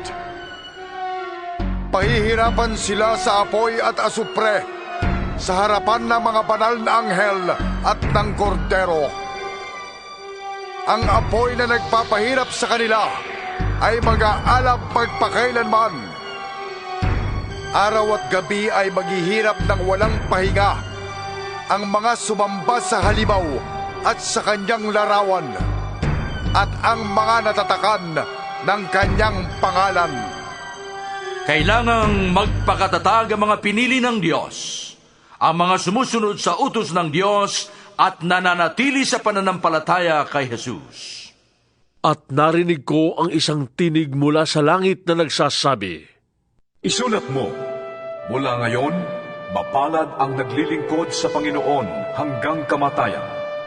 Tunay nga, sabi ng Espiritu, matatapos na ang kanilang paghihirap, sapagkat ang kanilang ginawa ang magpapatunay sa kanilang katapatan. Tumingin uli ako at nakita ko naman ang isang puting ulap at nakaupo rito ang isang kamukha ng anak ng tao. May koronang ginto at may hawak na isang matalim na karit. Isa pang anghel ang lumabas mula sa templo at malakas na nagsalita sa nakaupo sa ulap. Gamitin mo na ang iyong karet. Gumapas ka na, sapagkat panahon na. Hinog na ang aanihin sa lupa. Ginamit nga ng nakaupo sa ulap ang kanyang karit at ginapas ang dapat anihin sa lupa. At isa pang anghel ang nakita kong lumabas mula sa templo sa langit. May hawak din siyang matalim na karit. Lumabas mula sa dambana ang isa pang anghel. Siya ang namamahala sa apoy sa dambana. Sinabi niya sa anghel na may matalim na karit, Gamitin mo na ang iyong karit at anihin mo ang mga ubas sa lahat ng ubasan sa lupa, sapagkat hinog na ang mga ito. Kaya't ginamit ng anghel ang kanyang karit. Inani ang mga ubas at inihagis sa pisaan. Ang pisaang ito ay larawan ng matinding poot ng Diyos. Pinisa sa labas ng bayan ng mga ubas at mula sa pisaan ay bumaha ng dugo. May 300 kilometro ang haba at 5 talampakan ang lalim.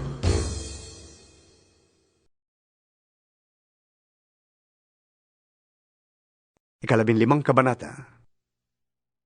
Nakita ko ang isa pang kagilagilalas na pangitain sa langit. May 7 anghel na may dalang 7 salot.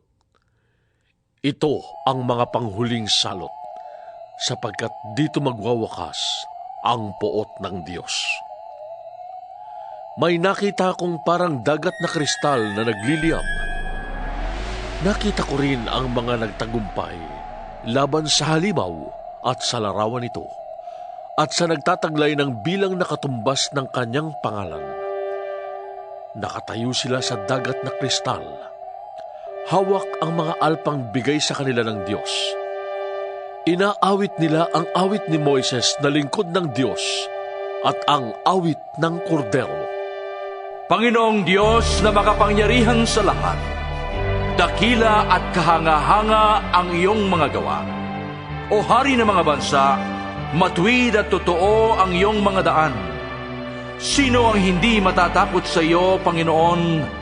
Sino ang tatangging magpahayag ng iyong kadakilaan? Ikaw lamang ang banal. Lahat ng mga bansa ay lalapit at sasamba sa iyo, sapagkat nakita ng lahat ang matuwid mong mga gawa. Pagkatapos nito'y nakita ko ring bumukas ang templo sa langit, ang toldang tipanan ng Diyos at ng tao. Lumabas mula sa templo ang 7 anghel na may dalang 7 salot. Nakasuot sila ng malinis na linong nakakasilaw sa kaputian at may gintong pamigkis sa dibdib. Ibinigay sa kanila ng isa sa 4 na nilalang na buhay ang 7 mangkok na ginto na punong-puno ng poot ng Diyos na nabubuhay magpakailanman. Ang templo ay napuno ng usok na nagmumula sa kadakilaan at kapangyarihan ng Diyos, at walang makapasok sa templo hanggat hindi natatapos ang 7 salot na dala ng 7 anghel. Ika-16 na kabanata. Mula sa templo'y narinig ko ang isang malakas na tinig na nag-uutos sa 7 anghel. Lumakad na kayo at ibuhos ninyo sa lupa ang poot ng Diyos na laman ng 7 mangkok. At umalis ang unang anghel at ibinuhos sa lupa ang laman ng dala niyang mangkok. At nagkaroon ng mahapdi at nakakapandiring sugat ang mga taong may tanda ng halimaw at sumamba sa kanyang larawan. Ibinuhos ng 2 anghel ang laman ng kanyang mangkok sa dagat, at ang tubig ay naging parang dugo ng patay, at namatay ang lahat ng nilikhang nabubuhay sa dagat. Ibinuhos ng ikatlong anghel ang laman ng kanyang mangkok sa mga ilog at mga bukal, at naging dugo rin ang mga ito. At narinig kong sinabi ng anghel na namamahala sa mga tubig, Ikaw ang matuwid na nabubuhay ngayon at noong una, ang banal, sapagkat hinatulan mo ang mga bagay na ito. Ang mga nagpadanak ng dugo ng mga pinili at ng mga propeta ay binigyan mo ng dugo upang kanilang inumin. Iyan ang nararapat sa kanila. At narinig ko mula sa dambana ang ganitong pananalita, Oo, Panginoong Diyos na makapangyarihan sa lahat. Talagang matuwid at tama ang mga hatol mo. Ibinuhos ng ikaapat na anghel ang laman ng dala niyang mangkok sa araw, at ito'y binigyan ng kapangyarihang sunugin ang mga tao sa tindi ng kanyang init. Nasunog nga sila, ngunit sa halip na magsisi at talikdan ang kanilang mga kasalanan at magpuri sa Diyos, nilapastangan pa nila ang pangalan ng Diyos na may kapangyarihang magpadala ng ganoong mga salot. Ibinuhos ng ikalimang anghel ang laman ng hawak niyang mangkok sa trono ng halimaw, at nagdilim ang kaharian nito. Napakagatlabi sa kirot ang mga tao, at nilapastangan nila ang Diyos dahil sa dinaranas nilang hirap at tinamong mga sugat. Ngunit hindi rin sila nagsisi at tumalikod sa masasama nilang gawain. Ibinuhos ng ika-6 na anghel ang laman ng dala niyang mangkok sa malaking ilog Euphrates. Natuyo ang ilog at nagkaroon ng landas para sa mga haring mula sa silangan. At nakita kong lumalabas mula sa bunganga ng dragon at ng halimaw at ng huwad na propeta ang 3 karumal-dumal na espiritong mukhang palaka. Ang mga ito'y mga demonyong nakakagawa ng kababalaghan. Pinuntahan nila ang lahat ng hari sa daigdig upang tipunin para sa labanan sa dakilang araw ng Diyos na makapangyarihan sa lahat. Makinig kayo! Ako'y darating na parang magnanakaw. Mapalad ang nanatiling gising at nakabihis na. Hindi siya lalakad na hubad at di mapapahiya sa harap ng mga tao. At ang mga hari ay tinipo ng mga espiritu sa lugar na tinatawag na Armageddon sa wikang Hebreo. Ibinuhos ng ika-7 anghel ang laman ng hawak niyang mangkok sa himpapawid, at may nagsalita ng malakas mula sa tronong nasa templo. Naganap na! Kumidlat, kumulog, at lumindol ng napakalakas. Ito ang pinakamalakas na lindol sa buong kasaysayan ng sangkatauhan. Talagang napakalakas. Nahati sa 3 bahagi ang malaking lunsod at nawasak ang lahat ng lunsod sa buong daigdig. Hindi nga nakaligtas sa parusa ng Diyos ang tanyag na Babilonya. Pinainom siya ng alak ng matinding poot ng Diyos. Nawala ang lahat ng pulo. Gumuho ang lahat ng bundok. Umulan ng malalaking tipak ng yelo na tumitimbang ng halos 50 kilo ang bawat isa, at nabagsakan ang mga tao. At nilapastangan ng mga tao ang Diyos dahil sa nakakapangilamot na salot na dinaranas nila. 17 kabanata.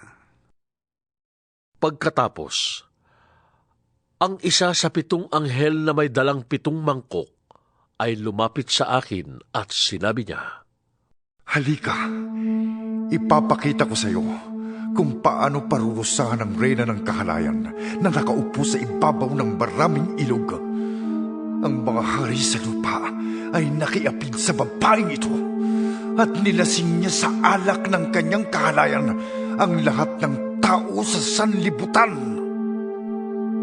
Noon ay nasa ilalim ako ng kapangyarihan ng Espiritu. at inihatid ako ng anghel sa dakong ilang. Nakita ko roon ang isang babaeng nakasakay sa isang pulang halimaw. Ang halimaw ay may 7 ulo at 10 sungay. Nakasulat sa buong katawan nito ang lahat ng paglapastangan sa Diyos. Ang damit ng babae ay kulay ube at pula. Ang kanyang mga alahas ay ginto, mahahalagang bato at perlas. Hawak niya ang isang gintong kopa na puno ng kanyang kasumpa-sumpang mga gawa at kahiyahiyang pangangalo niya. Nakasulat sa kanyang noo ang isang pangalang may lihim na kahulugan. Ang tanyag na Babilonia, ang ina ng mga nangangalo niya at ng lahat ng kahalayan sa lupa. At nakita kong lasing ang babaeng ito sa dugo ng mga hinirang at ng mga martir, ang mga pinatay dahil kay Jesus. Nang gilalas ako nang makita ko siya. Bakit ka nang gilalas? Tanong sa akin ng anghel. Sasabihin ko sa iyong kahulugan ng babae at ng sinasakyan niyang halimaw na may 7 ulo at 10 sungay. Ang halimaw na nakita mo ay buhay nung una, ngunit patay na ngayon. Muli itong lilitaw buhat sa banging napakalalim at tuluyang mapapahamak. Ang mga taong nabubuhay sa lupa na ang pangalan ay hindi nakasulat sa aklat ng buhay mula pa nang likhain ang sanlibutan, ay magugulat kapag nakita nila ang halimaw, sapagkat pinatay na siya, ngunit muling lilitaw. Kailangan dito ang talino at pangunawa. Ang 7 ulo ay ang 7 bundok na inuupuan ng babae. Inilalarawan din ito ang 7 hari. Bumagsak na ang 5 sa kanila, naghahari pa ang isa, at ang huli ay hindi pa dumarating. Pagdating niya, sandali lamang siyang maghahari. At ang halimaw na buhay noong una, ngunit ngayon wala na, ay isa sa 7 hari at siyang magiging ika-8. Siya ay mapapahamak. Ang 10 sungay na nakita mo ay 10 haring hindi pa naghahari, ngunit mamamahala silang kasama ng halimaw sa loob ng 1 oras. Iisa ang layunin ng 10 ito, at ipapailalim nila sa halimaw ang kanilang kapangyarihan at karapatan. Makikidigma sila laban sa kordero, ngunit sila'y matatalo nito, sapagkat ito ang Panginoon ng mga Panginoon at Hari ng mga hari. Kasama niya sa tagumpay ang kanyang mga tinawag, pinili at tapat na tagasunod. Sinabi rin sa akin ng anghel, ang nakita mong mga ilog na kinauupuan ng babae ay mga lahi, mga bansa at mga wika.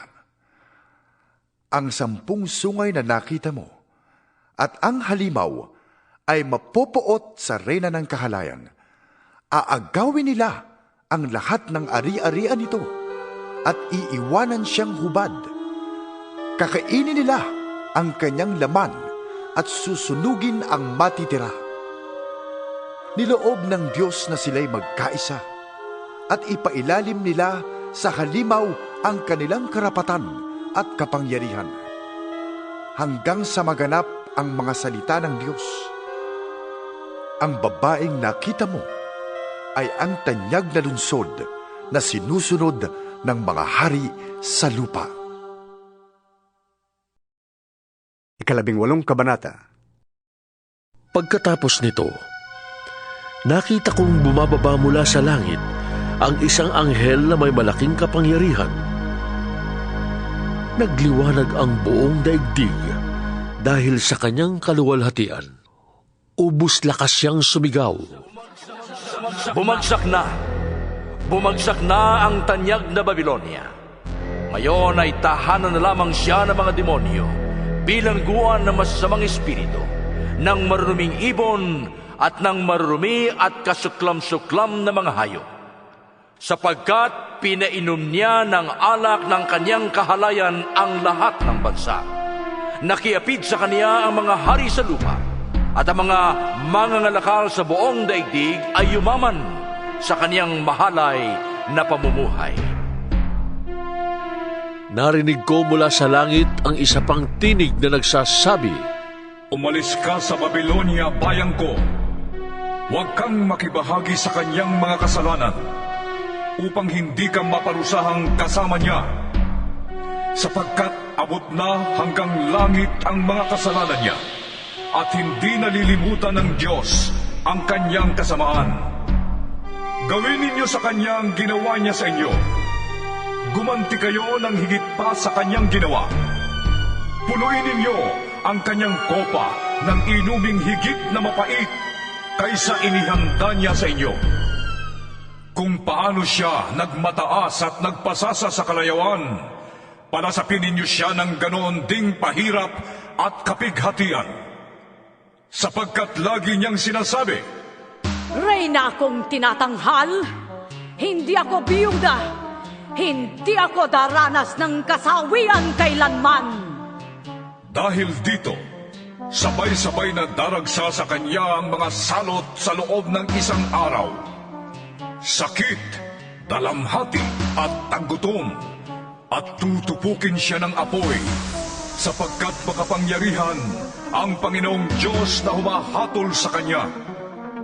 Tatangis at iiyak ang mga haring nakiapid sa kanya at nagpasasa sa kalayawan sa piling niya. Habang tinatanaw nila ang usok ng nasusunog na lunsod, tatayo lang sila sa malayo sapagkat takot silang madamay sa dinaranas niyang parusa. Sasabihin nila, Kalagim-lagim! Kalagim-lagim ang dakilang Babylonia! Ang matatag na lungsod! Sa loob lamang ng isang oras ay naganap ang parusa sa dakila at makapangyarihang lungsod ng Babylonia!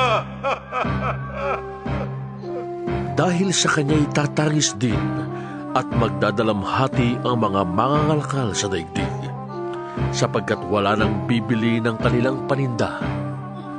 Wala nang bibili ng kanilang mga ginto, pilak, alahas at perlas, mga lino, seda, telang kulay ube at pula, lahat ng uri ng mabangong kahoy, mga kagamitang iyari sa pangil ng elepante, mamahaling kahoy, tanso, bakal at marmol.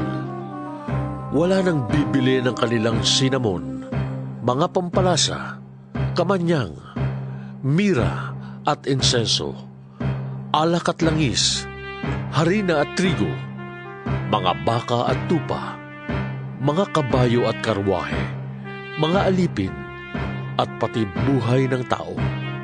Wala na ang lahat ng mga bagay na hinangad mo. Ang lahat ng kayamanan mo, pati na ang iyong kagandahan, ay napahamak na kasama mo. At hindi na masisilayan ng mga tao kailanman. Hindi lalapit ang mga mangangalakal na yumaman sa lungsod na iyon, sapagkat takot silang madamay sa kanyang paghihirap. Tatangi sila at magdadalamhati. Sasabihin nila, Nakakapangilabot ang nangyari sa tanyag na lungsod. Dati nadadapitan siya ng lino at telang kulay ube at pula. Napapalubitaan ng mga alahas, ginto at perlas. Sa loob lamang ng isang oras ay naglahog lahat yun. Mula sa malayo ay tumanaw ang mga kapitan, mga pasahero, at mga tripulante ng mga sasakyang dagat, at lahat ng nabubuhay sa pagdaragat. At tinangisan nila ang nasusunog na lungsod habang minamasdan ang usok na nagmumula roon. Walang katulad ang katanyagan ng lungsod na yon. Nagsabog sila ng abo sa kanilang ulo at nanangis. Kalagim-lagim! Kalagim-lagim ang nangyari sa dakilang lungsod! Yumaman ang lahat ng tumigil sa kanyang daungan, ngunit sa loob lamang ng 1 oras ay nawalan ng kabuluhan. Magalak ka, o langit, sa nangyari sa kanya.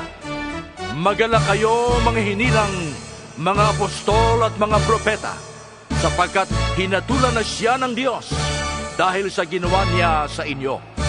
Isang makapangyarihang anghel ang bumuhat ng isang batong sinlaki ng gilingang bato. Ubus lakas niyang inihagis yon sa dagat at sinabi, "Ganito ay babagsak ang tanyag na lungsod ng Babylonia, at hindi na siya makikitang muli. Hindi na maririnig sa kanya ang tinig ng mga awit at ang himig ng mga tugtugan ng alpa, plauta at trompeta. Wala nang makikita sa kanyang mga dalubhasa at hindi na maririnig ang ingay ng mga gilingan. Wala nang kahit isang ilaw na magliliwanag sa kanya. Hindi na maririnig ang masasayang tinig ng mga ikinakasal, sapagkat naging makapangyarihan sa buong daigdig ang kanyang mga ngalakal, at dinaya niya ang lahat ng bansa sa pamamagitan ng pangkukulam." Pinarusahan siya sapagkat pinadanak niya ang dugo ng mga propeta, mga hinirang at ng lahat ng pinatay sa sanlibutan. 19 na kabanata.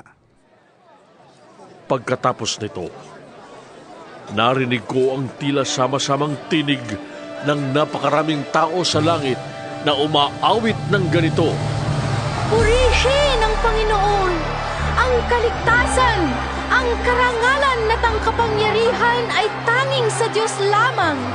Matuwid at tama ang kanyang hatol. Hinatulan niya ang reyna ng kahalayan na nagpapasama sa mga tao sa lupa sa pamamagitan ng kanyang kahalayan.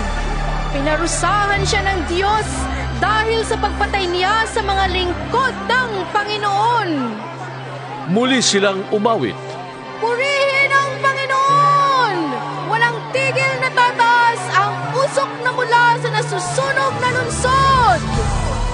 Ang 24 na pinuno at ang 4 na nilalang na buhay ay nagpatira pa at sumamba sa Diyos na nakaupo sa trono. Sabi nila, Amen! Purihin ang Panginoon! May nagsalita mula sa trono.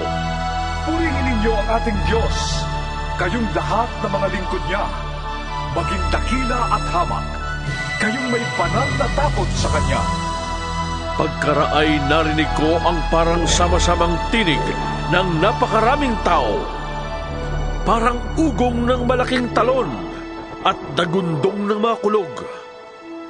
Ganito ang sabi ng tinig: Purihin ang Panginoon, sapagkat nagahari ang Panginoon nating Diyos na makapangyarihan sa lahat. Magalak tayo at magsaya. Luwalhatiin natin siya sapagkat nalalapit na ang kasal ng kordero. Nakahanda na ang kasintahang babae. Nabihisa na siya ng malinis at puting-puting lino. Ang lino ay sagisag ng mabubuting gawa ng mga hinirang ng Diyos. At sinabi sa akin ng anghel, "Isulat mo ito. Mapalad ang inanyayahan sa kasalan ng kordero." Idinugtong pa niya, "Ito ay tunay na mga salita ng Diyos." Nagpatira pa ako sa kanyang paanan upang sambahin siya. Ngunit sinabi niya sa akin, "Huwag, ako may alipin ding tulad mo, at tulad ng ibang mga mananampalataya nagpatotoo tungkol kay Jesus. Ang Diyos ang sambahin mo, sapagkat ang katotohanang ipinahayag ni Jesus ay siyang diwa ng lahat ng ipinahayag ng mga propeta." Pagkaraan ito'y nabuksan ang langit, at nakita ko ang isang kabayong puti. Ang sakay nito'y tinawag na tapat at totoo, sapagkat matuwid siyang humatol at makipagdigma. Parang nagliliyab na apoy ang kanyang mga mata at napuputungan siya ng maraming korona. Nakasulat sa kanyang katawan ang pangalan niya, ngunit siya lamang ang nakakaalam ng kahulugan niyon. Puno ng dugo ang kanyang kasuutan at ang tawag sa kanya ay Salita ng Diyos. Sumusunod sa kanya ang mga hukbo ng langit na nakadamit ng malinis at puting lino at nakasakay rin sa mga kabayong puti. May matalim na tabak na lumabas sa kanyang bibig upang gamitin niyang panlupig sa mga bansa. Mamamahala siya sa mga ito sa pamamagitan ng kamay na bakal at paaagusin mula sa pisaan ng ubas ang alak ng poot ng Diyos na makapangyarihan sa lahat. Nakasulat sa kanyang kasuotan at sa kanyang hita ang ganitong pangalan: Hari ng mga hari at Panginoon ng mga Panginoon. Nakita ko naman ang isang anghel na nakatayo sa araw. Tinawag niya ang mga ibon sa himpapawid. Halikayo at magkatipon sa malaking handaan ng Diyos. Kainin ninyo ang laman ng mga hari, ng mga kapitan, ng mga kawal, ng mga kabayo, at ng kanilang mga sakay. Kainin din niyo ang laman ng lahat ng tao, alipin at malaya, hamak at dakila. At nakita kong nagkatipon ang halimaw at ang mga hari sa lupa, kasama ang kanilang mga hukbo, upang kalabanin ang nakasakay sa kabayo at ang hukbo nito. Nabihag ang halimaw. Gayon din ang huwad na propeta na gumawa ng mga kababalaghan sa harap ng halimaw upang dayain ang mga taong may tanda ng halimaw at sumambas sa larawan nito. Inihagis ng buhay sa dagat ng nagliliyab na asupre ang halimaw at ang huwad na propeta. Ang kanilang mga hukbo ay pinatay sa pamamagitan ng tabak na lumabas sa bibig ng nakasakay sa kabayo. Nabusog ng husto ang mga ibon sa pagkain ng kanilang mga bangkay.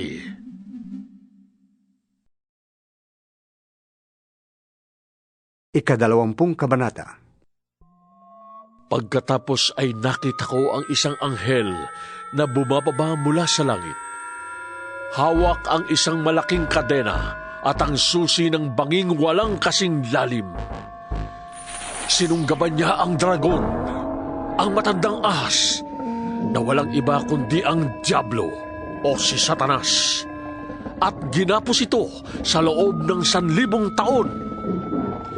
Ito'y inihagis ng anghel sa banging walang kasing lalim, saka isinara at tinataka ng pinto nito upang hindi siya makalabas at makapandaya pa sa mga bansa hanggang di natatapos ang 1,000 taon. Pagkatapos nito'y palalayain siya sa loob ng maikling panahon. At nakakita ko ng mga trono, at ang mga nakaupo doon ay binigyan ng karapatang humatol. Nakita ko rin ang mga kaluluwa ng mga taong pinugutan dahil sa pagpapatotoo tungkol kay Jesus at sa pagpapahayag ng salita ng Diyos. Hindi sila sumamba sa halimaw o sa larawan nito, ni tumanggap ng tatak ng halimaw sa kanilang noo o kamay. Binuhay sila upang magharing kasama ni Kristo sa loob ng 1,000 taon. Ito ang unang pagbuhay sa mga patay. Ang iba pang mga patay ay bubuhayin din pagkaraan ng 1,000 taon. Mapalad at lubos na pinagpala ang mga nakasama sa unang pagbuhay sa mga patay. Walang kapangyarihan sa kanila ang pangalawang kamatayan. Sila'y magiging mga pari ng Diyos at ni Kristo, at maghahari silang kasama niya sa loob ng 1,000 taon. Pagkatapos ng 1,000 taon, ay palalayain si Satanas sa kanyang pagkabilanggo. Lalabas siya at dadayain ang mga bansa sa buong mundo, ang Gog at Magog. Titipunin niya ang mga ito at isasama sa pakikipagdigma. Ang hukbong ito ay magiging sindami ng buhangin sa tabing dagat. Kumalat sila sa buong mundo at pinaligiran ang kampo ng mga hinirang ng Diyos at ang pinakamamahal niyang lungsod. Ngunit umulan ng apoy mula sa langit at tinupok ang mga kampo ni Satanas. At ang diablong nandaya sa kanila ay itinapon sa dagat na apoy at asupre na pinagtapunan din sa halimaw at sa huwad na propeta. Magkakasama silang pahihirapan araw at gabi, magpakailanman. Pagkatapos nito'y nakita ko ang isang malaking tronong puti at ang nakaupo doon. Naglaho ang lupa't langit sa kanyang harapan at hindi na nakita pang muli. Nakita kong nakatayo sa harap ng trono ang mga namatay, maging dakila at hamak, at binuksan ng mga aklat. Binuksan ng isa pang aklat, ang aklat ng buhay. Hinatulan ang mga patay ayon sa kanilang ginawa, batay sa nakasulat sa mga aklat. Iniluwa ng dagat ang mga patay na naroroon. Iniluwa din ng kamatayan at ng daigdig ng mga patay ang mga nakalagak sa kanila. Hinatulan ang lahat ayon sa kanilang mga ginawa. Pagkatapos ay itinapon din sa dagat na apoy ang kamatayan at ang Hades. Ito ay ang pangalawang kamatayan. Itinapon sa dagat na apoy ang sinumang hindi nakasulat ang pangalan sa aklat ng buhay.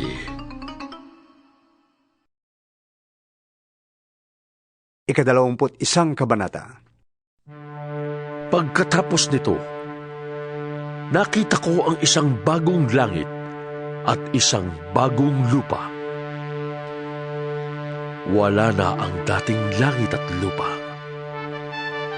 Wala na rin ang dagat.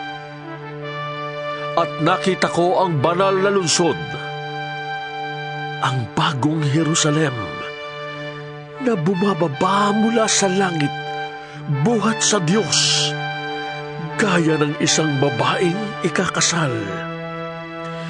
Gayak na gayak siya sa pagsalubong sa lalaking kanyang mapapangasawa. Narinig ko ang isang malakas na tinig mula sa trono. Ngayon, ang tahanan ng Diyos ay nasa piling na ng mga tao. Mananatili siyang kasama nila at sila'y magiging bayan niya. Makakapiling nilang palagi ang Diyos at siya ang magiging Diyos nila. At papahirin niya ang bawat luha sa kanilang mga mata. Wala nang kamatayan, dalamhati, pag-iyak at sakit, sapagkat lumipas na ang dating mga bagay. Pagkatapos ay sinabi ng nakaupo sa trono, Ngayoy binabago ko na ang lahat ng bagay. At sinabi niya sa akin, Isulat mo, maasahan at totoo ang mga salitang ito. Sinabi pa rin niya sa akin, Naganap na! Ako ang Alpha at ang Omega, ang simula at ang wakas. Ang sinumang nauuhaw ay bibigyan ng tubig na walang bayad na mula sa bukal na nagbibigay buhay. Ito ang makakamtan ng magtatagumpay. At ako'y magiging Diyos niya at siya na may magiging anak ko. Subalit malagim ang kasasapitan ng mga duwag, ng mga taksil, ng mga nagpapasasa sa kasuklam-suklam na kahalayan, ng mga mamamatay tao, ng mga nakikiapid, ng mga mangkukulam, ng mga sumasamba sa Diyos-Diyusan, at lahat ng sinungaling. ang magiging bahagi nila'y sa dagat na asupreng nagliliyab. Ito ang pangalawang kamatayan. Ang isa sa 7 anghel na may dalang 7 mangkok na puno ng 7 huling salot ay lumapit sa akin. Sabi niya, "Halika, at ipapakita ko sa iyo ang babaeng mapapangasawa ng kordero." Napasailalim ako sa kapangyarihan ng Espiritu, at ako'y dinala ng anghel sa ibabaw ng isang napakataas na bundok. Ipinakita niya sa akin ang Jerusalem, ang banal na lungsod na bumababa mula sa langit buhat sa Diyos. Nagliliwanag ito dahil sa kaningningan ng Diyos. Kumikislap na parang batong hiyas, gaya ng diamanting sinlinaw ng kristal. Ang pader nito'y makapal, mataas, at may 12 pinto. At sa bawat pinto ay may bantay na anghel. Nakasulat sa mga pinto ang pangalan ng 12 lahi ng Israel. May 3 pinto ang bawat panig. 3 sa silangan, 3 sa timog, 3 sa hilaga, at 3 sa kanluran. Ang pader ng lungsod ay may 12 pundasyon, at nakasulat dito ang pangalan ng 12 apostol ng Kordero. Ang anghel na nagsalita sa akin ay may hawak na gintong panukat upang sukatin ang lungsod, ang mga pinto at ang pader nito. Parisukat ang ayos ng lungsod. Kung ano ang haba, ay siya ring luwang. Sinukat ng anghel ang lungsod, at ang lumabas na sukat ng lungsod ay 2,400 kilometro ang haba at ang luwang, gayon din ang taas. Sinukat din niya ang pader, at 66 na metro naman ang taas nito, ayon sa panukat na dala ng anghel. Batong haspe ang pader, at ang lungsod ay lantay na gintong kumikinang na parang kristal. Ang saligan ng pader ay puno ng lahat ng uri ng mahahalagang bato. Haspe ang una, safiro ang ikalawa, kalsedonia ang ikatlo, esmeralda ang ikaapat, onise ang ikalima, cornalina ang ikaanim, krisolito ang ikapito, berilo ang ikawalo, topasyo ang ikasyam, krisopraso ang ikasampu, hasinto ang ika-11, at amatista ang ika-12. Perlas ang 12 pinto. Bawat pinto ay yari sa iisang perlas. Purong ginto ang lansangan ng lungsod at kumikinang na parang kristal. Napansin ko na walang templo sa lungsod, sapagkat ang pinakatemplo doon ay ang Panginoong Diyos na makapangyarihan sa lahat at ang Kordero.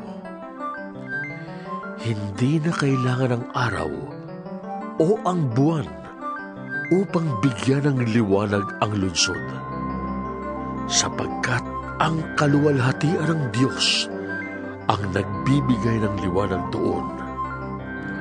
Ang Kordero naman ang siyang ilawan. Sa liwanag nito'y lalakad ang lahat ng tao, at dadalhin doon ng mga hari sa lupa ang kanilang kayamanan. Mananatiling bukas sa buong maghapon ang mga pinto ng lungsod, sapagkat hindi nasasapit doon ang gabi. Dadalhin sa lungsod ang yaman at dangal ng mga bansa, ngunit hindi makakapasok doon ang anumang bagay na marumi sa paningin ng Diyos. Ito'y ang mga gumagawa ng masama at ang mga sinungaling, ang mga tao lamang na ang pangalan ay nakasulat sa aklat ng buhay na iniingatan ng kordero ang makakapasok sa lungsod. 22 kabanata. Ipinakita rin sa akin ng anghel ang ilog na nagbibigay buhay. Ang tubig nito na sinlinaw ng kristal ay bumubukal mula sa trono ng Diyos at ng Kordero at umaagos sa gitna ng lansangan ng lungsod. Sa magkabilang panig ng ilog ay may punong kahoy na nagbibigay buhay. Ang bunga nito'y iba-iba bawat buwan at nakapagpapagaling naman sa sakit ng mga tao ang mga dahon nito. Wala doong makikitang anuman na isinumpa ng Diyos. Makikita sa lungsod ang trono ng Diyos at ng Kordero at sasambahin siya ng kanyang mga lingkod. Makikita nila ang kanyang mukha at masusulat sa kanilang noo ang kanyang pangalan. Dooy wala ng gabi, kaya't hindi na sila mangangailangan pa ng mga ilaw o ng liwanag ng araw. Sapagkat ang Panginoong Diyos ang magiging ilaw nila at maghahari sila magpakailanman. At sinabi sa akin ng anghel, Maaasahan na totoo ang mga salitang ito. Ang Panginoong Diyos na nagkaloob ng kanyang espiritu sa mga propeta, ang siyang nagsugo sa kanyang mga anghel upang ihayag sa mga lingkod niya ang mga bagay na magaganap sa lalong madaling panahon. Makinig kayo, sabi ni Jesus. Darating na ako. Mapalad ang tumutupad sa mga propesiya na nilalaman ng aklat na ito. Akong si Juan, ang nakarinig at nakakita sa lahat ng ito. Matapos kong marinig at makita ang lahat, ako'y nagpatira pa sa paanan ng anghel na nagpakita sa akin ng mga ito upang siya'y sambahin. Ngunit sinabi niya, Huwag, ako may alipin ding tulad mo. At tulad din ng iyong mga kapatid na propeta at ng lahat ng sumusunod sa mga salita sa aklat na ito. Ang Diyos ang sambahin mo. At sinabi rin niya sa akin, Huwag mong ililihim ang mga propesiya na nasa aklat na ito, sapagkat malapit nang maganap ang mga ito. Magpatuloy sa pagpapakasama ang masama. Magpatuloy sa pagpapakarumi ang marumi. Ngunit ang mabuti ay magpatuloy sa pagpapakabuti at ang banal sa pagpapakabanal. Makinig kayo, sabi ni Jesus. Darating na ako. Dala ko ang mga gantimpalang ibibigay sa bawat isa ayon sa kanyang ginawa. Ako ang Alpha at ang Omega, ang una at ang huli, ang simula at ang wakas. Mapapalad ang naglilinis ng kanilang kasuotan, sapagkat bibigyan sila ng karapatang pumasok sa lungsod at kumain ng bunga ng punong kahoy na nagbibigay buhay. Subalit maiiwan sa labas ng lungsod ang mga makasalanan, ang mga mangkukulam, ang mga nakikiapid, ang mga mamamatay tao, ang mga sumasamba sa Diyos-Diyosan, at ang mga sinungaling sa salita at sa gawa. Akong si Jesus ang nagsugo sa aking anghel upang ang mga bagay na ito'y ipahayag sa inyo na nasa mga iglesia. Ako'y mula sa angkan ni David. Ako ang maningning na tala sa umaga. Sinasabi ng Espiritu at ng babaeng ikakasal, Hali kayo! Lahat ng nakakarinig nito ay magsabi rin, Hali kayo! Lumapit ang sinumang nauuhaw. Kumuha ang may gusto ng tubig na nagbibigay buhay. Ito'y walang bayad. Akong si Juan ay nagbibigay ng babala sa sino mang makarinig sa mga propesiya na nasa aklat na ito. Ang sino mang magdaragdag sa nilalaman ng aklat na ito ay daragdagan ng Diyos ng parusa. Idaragdag sa kanya ang mga salot na nakasulat dito. Ang sino mang mag-alis ng anuman sa mga propesiyang naririto ay aalisan naman ng Diyos ng karapatan sa bunga ng punong kahoy na nagbibigay buhay at sa banal na lungsod na binabanggit dito. Sinasabi ng nagpapatotoo sa lahat ng ito, tiyak na nga, darating na ako. Amen. Sana'y dumating ka na, Panginoong Jesus. Naway makamta ng lahat ang pagpapala ng Panginoong Jesus.